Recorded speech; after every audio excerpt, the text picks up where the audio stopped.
You know, I wanted to address one thing before we start. It was mentioned again about the bipartisan bill. The bipartisan bill was a bad bill. It didn't stop catch and release. It didn't expedite immediately to the country of origin. It didn't rebuild the wall. It didn't have a stay in Mexico policy. It was words, it wasn't actions, it wasn't good. That's why people didn't vote for it. That's why it wasn't successful. Speaking about words, though, when I came here today, I thought about a lot of words. You know, I hear a lot of words, a lot of debate, a lot of discussion. But I got to tell you, to the family of Laken Riley and to so many others across the United States of America, words don't matter. Condolences don't count. Speeches don't do it. Words will never replace her life. You know, in life sometimes we've all gone through tragedies, and so often we say, my God, why did this happen? Why did this car accident happen? Why did this person get cancer? Whatever it is. This is different. We know why it happened. It happened because of the administration allowing illegals, some of whom, not all of whom, but some of whom were criminals, into our country, feeding them, clothing them, transporting them, housing them, paying for it. Men and women breaking their back in this country to make a living, but we're paying for it.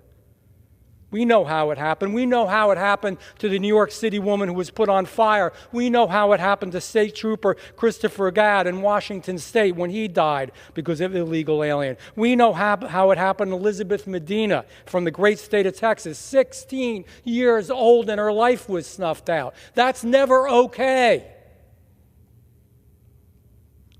And Laken Riley, fighting for her life. You hear about her last 20 minutes on this earth. She fought, and she fought with everything she had. She didn't want to be raped.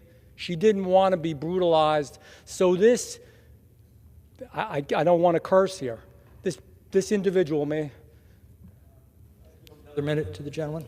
Gentleman is recognized for an additional minute. This individual then took a rock and bashed her head in until it's unrecognizable.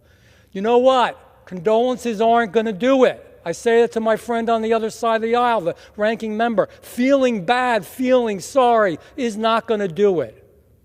It doesn't make the difference. All of us here, most of us have been mothers, fathers, brothers, sisters, daughters, or sons. You can't imagine how her family feels. People say, I know how you feel. No, I don't know. I don't know. You don't know. But there is something we could do. All this bill is detain people who've done something wrong, who've broken the law already, and they have the potential to do even worse.